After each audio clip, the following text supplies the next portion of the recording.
pessoal, como vocês estão? Hoje vamos falar de um tema muito prevalente sobre depressão e ansiedade. Meu nome é Dr. Júlio Ide e espero que vocês gostem da aula.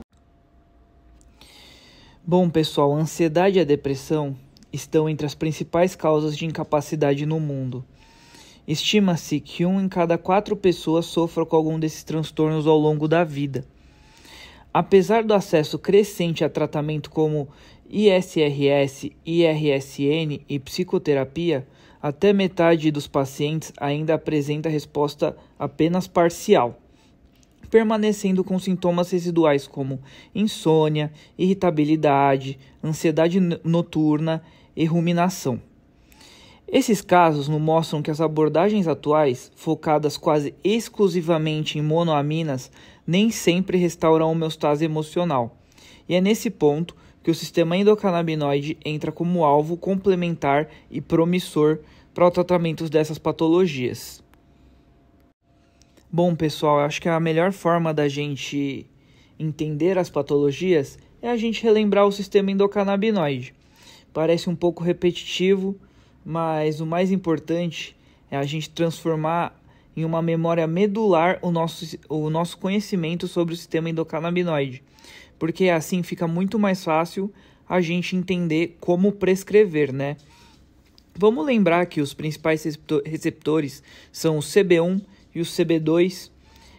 O CB1 ele é abundante em áreas cerebrais relacionadas ao controle emocional, como a amígdala, o hipocampo e o córtex pré-frontal. Já o CB2 ele predomina em células imunes e na micróglia, regulando inflamação e neuroproteção. Vamos lembrar também que os ligantes naturais são a anandamida e o 2-AG, e eles são produzidos sob demanda e rapidamente degradados pela enzima Fa e Mag. O funcionamento do sistema endocannabinoide ele é retrógrado. Quando o neurônio pós-sináptico está hiperativo, ele libera anandamida, que viaja para trás e inibe o neurônio pré-sináptico, reduzindo a liberação de neurotransmissores como o glutamato ou o GABA. Em resumo, o sistema endocannabinoide é o freio fino da atividade neuronal, mantendo a mente em equilíbrio entre excitação e inibição. Bom, pessoal, agora vamos falar um pouco sobre disfunção do SEC, o sistema endocannabinoide, em transtornos de humor. O estresse crônico é um dos principais fatores que prejudicam o tônus endocannabinoide. Sob estresse prolongado, ocorre aumento da atividade da enzima Fa, que degrada a anandamida. Isso leva à redução dos níveis de endocannabinoides e à hiperatividade da amígdala, resultando em medo exagerado, ansiedade e hipervigilância. Além disso, há quedas do fator neurotrófico BDNF e redução da neurogênese hipocampal. Com o tempo, o cérebro perde flexibilidade emocional e passa a reagir de forma desproporcional aos estímulos. Esse estado de baixo tônus endocannabinoide é descrito em revisões recentes como um dos mecanismos centrais de vulnerabilidade emocional, um solo fértil para o desenvolvimento de ansiedade e depressão, tá? Bom, pessoal, agora vamos falar um pouco sobre interconexões neurobiológicas. O sistema endocannabinoide ele atua como uma ponte entre emoção, hormônios e inflamação. Ele regula o eixo hipotálamo-hipófise adrenal, reduzindo a liberação de CRH e cortisol, o que ajuda a atenuar a resposta ao estresse. O CBD também interage diretamente com os receptores serotoninérgicos 5-HT1A, o mesmo alvo de alguns antidepressivos, explicando parte do seu efeito ansiolítico. Além disso, há um papel anti-inflamatório importante. A ativação de CB2 na micróglia reduz citocinas como IL-6 e TNF-alfa, que sabemos estar elevadas em quadros depressivos. Ou seja, o SEC não atua em um único eixo. Ele reequilibra a interface entre neuroquímica, sistema endócrino e imunidade. Bom, pessoal, agora vamos falar um pouquinho sobre os tratamentos convencionais e as limitações. Algumas. O tratamento tradicional da ansiedade e da depressão se baseia em psicoterapia e antidepressivos. Essas estratégias são eficazes, mas lentas, e nem sempre restauram o bem-estar emocional de forma completa. Benzodiazepínicos podem aliviar sintomas agudos, mas seu uso prolongado traz risco de dependência e tolerância. A psicoterapia é essencial, mas nem sempre todos os pacientes conseguem adesão adequada.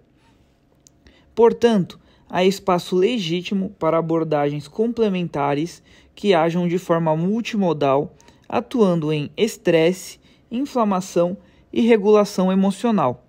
E é justamente nesse contexto que o sistema endocannabinoide oferece uma nova perspectiva terapêutica. Bom, agora vamos falar um pouco sobre fitocannabinoides e o mecanismo. O canabidiol, ou CBD, é o principal composto não psicoativo de plantas de cannabis. Ele atua modulando indiretamente o receptor CB1, aumentando os níveis de anandamida ao inibir a enzima FA e também ativando os receptores 5-HT1A, o que justifica seu perfil ansiolítico e regulador do humor. Já o THC, em doses baixas, pode ter efeito relaxante e indutor de sono, mas em doses mais altas tende a aumentar a ansiedade, dar taquicardia e até paranoia. Por isso, o THC deve ser reservado a microdoses noturnos em casos selecionados. Agora vamos falar um pouquinho sobre os compostos emergentes, como o CBG e o THCV, que eles têm mostrado o potencial para controle da impulsividade, motivação e apetite, embora ainda sem evidências clínicas robustas, mas assim, eu trabalho com esses compostos e eles têm uma resposta muito boa, tá? Mas o principal é a gente sempre entender que os fitocannabinoides não substituem os antidepressivos. Eles atuam como moduladores do sistema de estresse e da neuroplasticidade. Então a gente sempre começa adicionando o fitocannabinoide ao tratamento, e aí depois que a gente acerta essa dose, a gente pode pensar em avaliar o desmame da medicação convencional ou não. Tudo depende de cada caso a caso e também como cada paciente responde ao tratamento, tá bom? Bom, pessoal, agora vamos falar um pouco sobre evidências clínicas na ansiedade. Os estudos clínicos mais consistentes sobre CBD são em ansiedade. Ensaios duplos cegos com simulação de fala pública mostraram que doses entre 300 e 600 mg reduzem ansiedade fisiológica e subjetiva em voluntários saudáveis e em pacientes com transtorno de ansiedade social. Na prática clínica, observamos benefícios com doses muito menores, entre 25 e 100 mg diários, especialmente na melhora do sono, do humor e da reatividade emocional. Já o THC tem um comportamento bifásico. Microdoses podem ajudar no relaxamento e na insônia, mas doses maiores tendem a piorar sintomas ansiosos. Portanto, a base do manejo da ansiedade com cannabis medicinal deve ser o CBD, ou full spectrum ou broad spectrum, dependendo do cada caso, tá bom? Bom, pessoal, agora vamos falar sobre evidências clínicas na depressão. Para a depressão, as evidências ainda são um pouco limitadas, mas elas são muito promissoras. Pequenos ensaios clínicos mostram que o CBD pode atuar como adjuvante, reduzindo a ansiedade, melhorando o sono e aumentando a disposição. Estudos de neuroimagem mostram que o CBD normaliza a conectividade entre a amígdala e o córtex pré-frontal, regiões fundamentais para o controle emocional. Esse efeito parece estar relacionado ao aumento da sinalização serotoninérgica via 5-HT1A e a modulação da anandamida. Embora não devamos utilizar o CBD como monoterapia antidepressiva, em alguns casos até conseguimos, tá? Mas a gente não pode levar só como regra. O paciente normalmente ele chega para a gente já com a terapia convencional, a gente inicia a terapia com os fitocannabinoides e no futuro a gente avalia se tem a possibilidade de desmame ou não, tá? Mas a gente tem que lembrar que a resposta ela é sempre individual e a gente sempre vai titulando como for o melhor para o nosso paciente. Bom, pessoal, agora falando um pouco sobre prescrições, na ansiedade é sempre interessante a gente começar com o CBD Full Spectrum. Um norte para a gente ter, lembrando que é sempre start slow and go slow, mas a gente pode iniciar em média com 25 mg à noite por 3 a 5 dias e depois aumentar para 25 mg 2 a 3 vezes ao dia, tá? O ajuste ele deve ser individual, conforme a resposta clínica e a tolerância, até cerca de 100 a 200 mg por dia. Mas vamos lembrar da nossa aula sobre prescrições, que o CBD ele começa a ser uma dose alta, ele pode ser titulado, na verdade, até 800 mg. Então, a gente só tem que começar devagar.